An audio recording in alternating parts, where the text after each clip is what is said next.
Sermón 9. El valor de los sentimientos en la vida cristiana.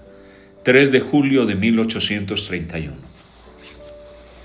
El hombre de quien habían salido los demonios le pedía quedarse con él, pero lo despidió diciendo: vuelve a tu casa y cuenta las grandes cosas que Dios ha hecho contigo. Y se marchó proclamando por toda la ciudad lo que Jesús había hecho con él. Evangelio de San Lucas, capítulo 8, versículos 38 a 39. Era muy natural en el hombre a quien nuestro Señor había liberado de tan terrible posesión querer quedarse con él. Estaba rebosante de alegría y de agradecimiento. Cualquiera que fuera la conciencia de su miseria mientras fue atormentado por los demonios, ahora al recobrar la razón comprendería lo triste que había sido su situación y experimentaría toda la ligereza de espíritu y la fuerza de la razón que acompaña al hombre cuando se ve libre del sufrimiento o la coacción. Pensaría que estaba en un mundo nuevo. Había encontrado la liberación y, lo que es más, también había encontrado al liberador. Estaba delante de él. Bien, por un deseo de seguir para siempre en su divina presencia, sirviéndole, bien por miedo de que Satanás volviera con un poder multiplicado si Cristo se alejaba de él, bien por una vaga idea de que sus aspiraciones y deberes eran ya otros, que sus anhelos de antes eran dignos de ahora y que debía entregarse a alguna gran tarea con el nuevo ardor que sentía crecer dentro de él, por una u otra razón, o por todas ellas juntas, pidiendo a nuestro Señor quedarse junto a él. Cristo impuso a algunos hombres que estuvieran con él. Por ejemplo, al joven rico le mandó seguirle, pero él da mandatos muy distintos según el temperamento y la condición de cada uno, y se interpone en nuestros planes para probar nuestra fe. En este caso, no admitió justo lo que a otros había ordenado.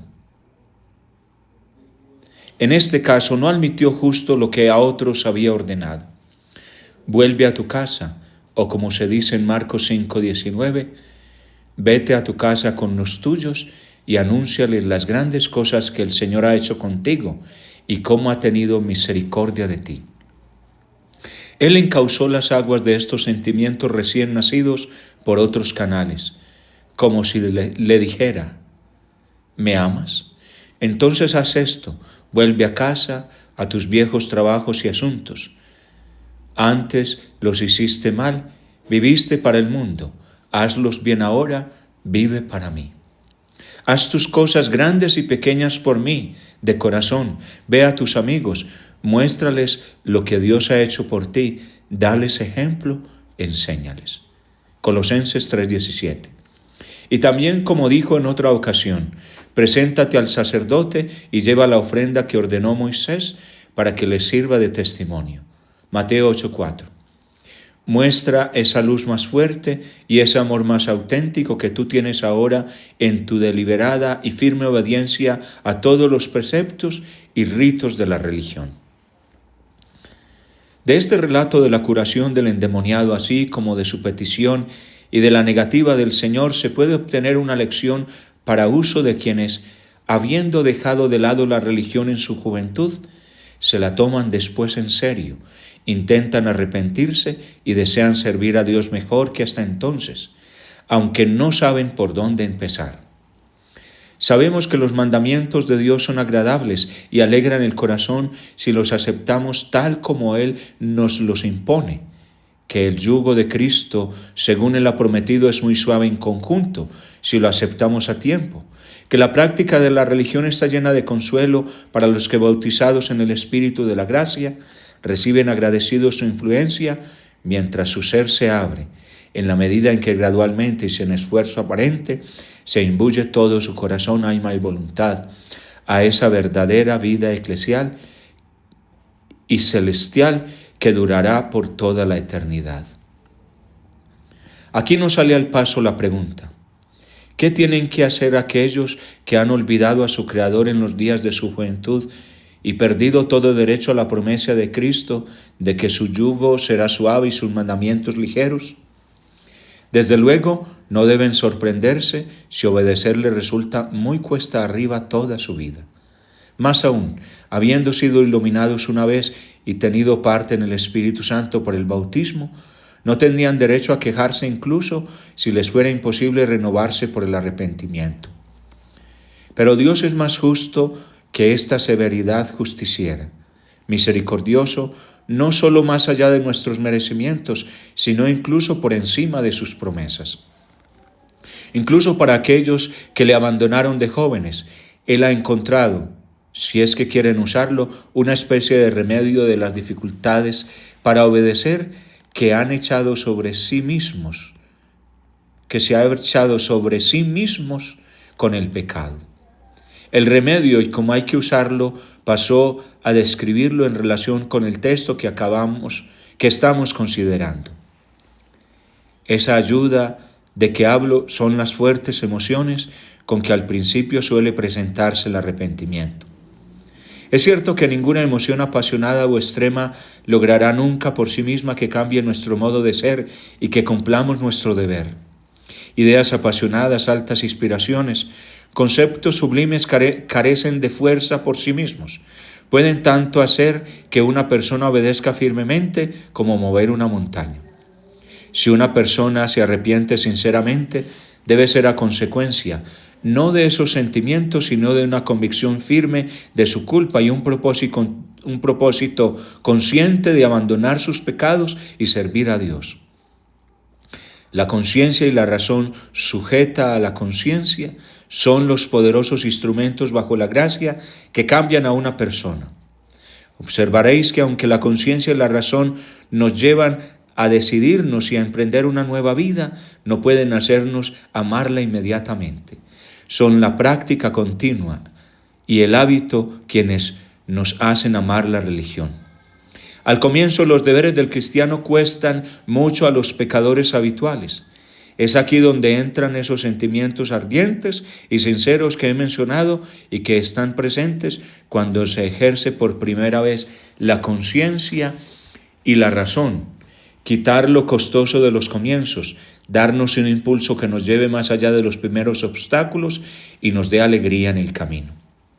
No es que estas emociones vayan a durar, no puede ser, pero hacen su papel poniéndonos en camino. Después nos abandonan dejándonos en el más sobrio y elevado estado que resulta de ese auténtico amor a la religión que la misma fidelidad a Dios habrá empezado a formar por sí misma en nosotros y que poco a poco irá perfeccionando. Pero conviene entender esto cabalmente porque suele malentenderse.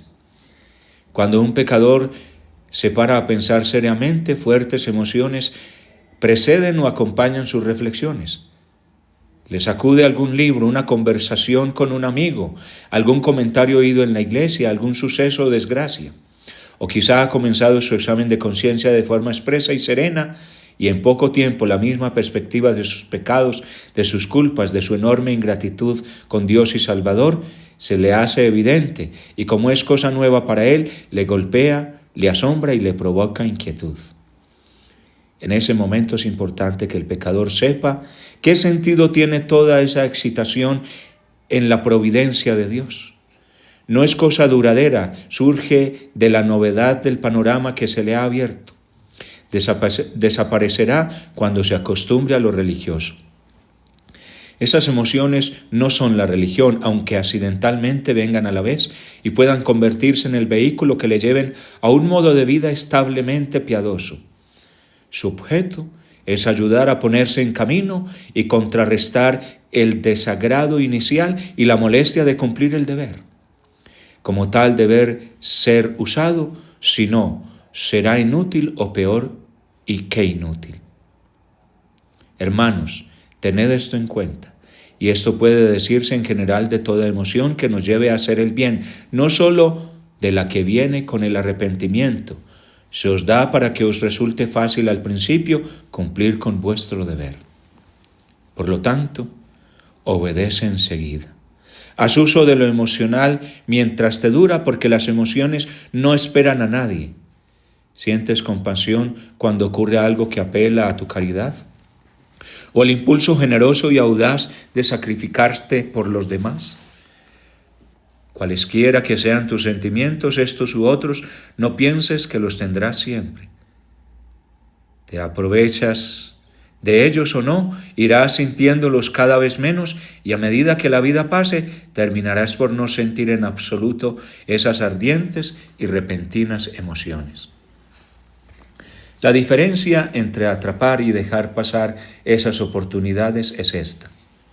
Si aprovechas las emociones para actuar y sigues el impulso que te marca la conciencia, habrás pasado, por así decir, al otro lado de un ancho río que no puedes cruzar con tus solas fuerzas. Habrás asegurado el comienzo de tu fidelidad a Dios y los pasos siguientes en el camino serán mucho más sencillos que esos primeros con los que se emprende el buen camino. Así pues, volviendo a los que sienten un intenso remordimiento por sus pecados pasados, no te quedes quieto, ve a tus amigos, arrepiéntete con obras de justicia y amor, comprométete con actos concretos de obediencia. Entre hacer algo efectivamente y querer hacerlo, hay mucha más distancia de lo que te parece. Recórrela mientras puedas. Así meterás en tu corazón tus buenos sentimientos, porque influirán en tu conducta y darán frutos buenos. Esta fue la conducta de los corintios, removidos en su conciencia, como dice San Pablo, que se alegró, no porque os entristeciera, sino porque vuestra tristeza os movió a penitencia, porque la tristeza, según Dios, produce un arrepentimiento saludable, del que uno jamás se arrepiente, mientras que la tristeza del mundo produce la muerte. 2 Corintios 7, 9 al 10. Pero normalmente, ¿cómo reaccionan los hombres cuando reconocen en conciencia su mala vida pasada?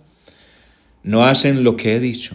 Consideran ese celo y fervor confusos de su arrepentimiento, no como en parte la consecuencia de su corrompida situación anterior y en parte una reacción natural y transitoria que les regala para ayudarles a cambiar de vida, sino como la sustancia y lo realmente bueno de la religión. Se creen que ser religiosos es sentir esas agitaciones interiores y se entregan a esos cálidos sentimientos por ellos mismos y se confían en ellos porque creen que están empeñados en algún ejercicio propiamente religioso y se jactan de sus sentimientos como una prueba de su estado espiritual. Pero no los usan, que es lo único que deberían hacer, como un estímulo para actos concretos de amor, misericordia, verdad, mansedumbre, santidad. Después de disfrutar de este lujo durante algún tiempo, la excitación, claro, decae. Ya no se sienten como antes.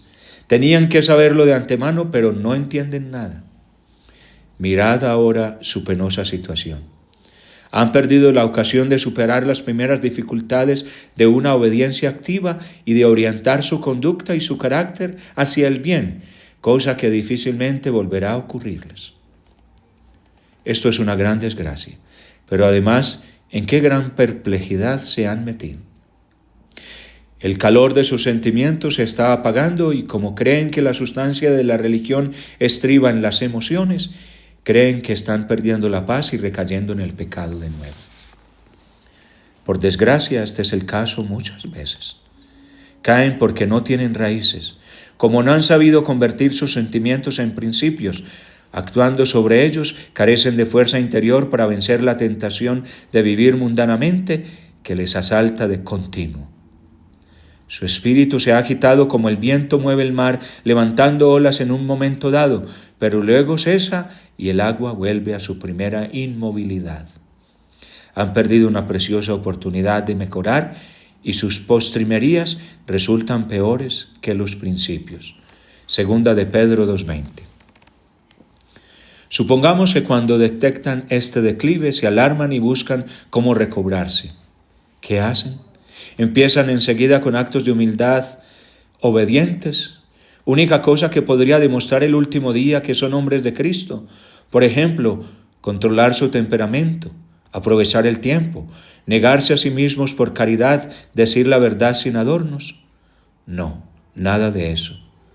Desdeñan esta sencilla obediencia a Dios como si fuera una moral poco ilustrada, así la llaman, y buscan esos fuertes excitativos que les han enseñado a considerar como la esencia de lo religioso y que ya no pueden provocar por sí mismos. Recurren a nuevas doctrinas o van detrás de extraños maestros, todo para seguir soñando con su devoción artificial y para no caer en la cuenta de que los sentimientos y las pasiones son algo que nosotros podemos controlar, pero no provocar, que hay límites al tumulto y a las avalanchas del corazón, por mucho que los fomentemos. Y cuando llegue el momento, nuestra pobre alma maltratada estará exhausta y sin recursos. Sobran ejemplos de ese terrible estado de dureza terminal de corazón que sobreviene entonces al alma. El pobre pecador todavía tiene fe, sí, como los demonios, pero no tiembla como ellos y sigue pecando sin temor. Hay otros que cuando sus sentimientos pierden fuerza y fervor, se desaniman y caen en el miedo y la esclavitud cuando podrían estar gozando alegres en su fidelidad. Estos son los mejores porque tienen auténticos principios religiosos, aunque van descaminados en parte por creer que sus sentimientos son pruebas de santidad. Se entristecen y se alarman cuando no sienten nada porque les parece mala señal, y como están desalentados, creen que pierden el tiempo y que otros les dejan atrás en la carrera. Hay otros a quienes ese mismo primer celo y emoción lleva a otro error. El endemoniado de nuestro texto quería quedarse con Cristo. Se podría decir que todos los que incurren en esa falsa devoción que describo desean mantenerse a la vista de Cristo en lugar de regresar a sus casas como Él desea, esto es, a sus deberes ordinarios en la vida. Algunos lo hacen por falta de fe, como si no pudiera Él bendecirles y mantenerles en su gracia mientras recorren los caminos del mundo. Otros por un malentendido amor a Cristo. Pero hay otros que cuando descubren la religión inmediatamente desprecian su anterior estado como algo bajo y piensan que ahora han sido llamados a una misión alta y especial en la iglesia. Estos confunden su obligación lo mismo que los otros la ignoran. No malgastan su tiempo en buenos pensamientos y buenas palabras, pero se dejan llevar por actos equivocados y eso por culpa de esos mismos sentimientos fuertes que no han aprendido a usar correctamente o a dirigir a su verdadero fin. Para concluir, repito y os urjo, hermanos, a la enseñanza que hemos sacado del texto. Tu Salvador te llama desde la infancia a servirle y todo lo ha previsto para que ese servicio sea un acto de completa libertad. Bienaventurados, dichosos los que escuchan su llamada y le sirven día tras día mientras crece su fuerza para ser fieles. Pero, ¿habéis olvidado en medida mayor o menor esta ocasión que os ofrecen? ¿Habéis dado ocasión a que Satanás os atormente? Mirad, Él os llama una segunda vez, os llama mediante esos sentimientos que se alzan en vuestro interior unas cuantas veces antes de dejaros. Él os devuelve a una segunda juventud gracias a ese convencimiento urgente que traen consigo el temor, la gratitud, el amor, la esperanza. De nuevo os coloca Él en ese estado primero e informe de la naturaleza en el que todavía no hay hábitos ni modos de ser. Os saca de vosotros mismos, quitándole al pecado por un tiempo ese nicho permanente que tiene dentro de vosotros. Que esas llamadas no se pierdan como bruma matinal, como rocío pasajero del amanecer. Profeta Oseas 6:4. Sentiréis sin duda compunción por vuestros olvidos del Señor. Vuestro pecado os mira frente a frente. Vuestra ingratitud con Dios os afecta para mal. Sigue hasta que conozcas al Señor y asegúrate su fervor actuando bajo esos impulsos mediante los que Él te implora. lo mismo que a través de tu conciencia. Esos empujones son instrumentos de su espíritu que te espolean a buscar la verdadera paz. No te sorprendas si desaparecen, aunque los obedezcas. Han cumplido su misión y si mueren es como la flor que pasa a ser fruto, que es mucho mejor cosa. Tienen que morir. Quizás tendrás que trabajar en la oscuridad, lejos de la presencia del Señor, a solas con tus pensamientos, en la presencia constante de las cosas de este mundo y mostrando su bondad a los que tienen helado el corazón. Ten por seguro que la fidelidad decidida y firme, aun sin transportes de ánimo o cálidas emociones, es mucho más agradable a Dios que todos los anhelos apasionados de vivir en su presencia que los ignorantes confunden con la religión. Como mucho, esos anhelos no son más que los comienzos agradables de la obediencia, agradables y apropiados para los niños, pero impropios de gentes espiritualmente adultas, como parecerían los juegos infantiles en personas mayores. Aprended a vivir de fe, que es una base serena, reflexiva, razonable, gustosa y llena de paz. La fe ve a Cristo y se goza en Él, aunque haya sido enviada lejos de Él para trabajar en el mundo. Tendrás tu recompensa. Él te verá de nuevo y tu corazón se alegrará y nadie será capaz de arrebatarte tu alegría.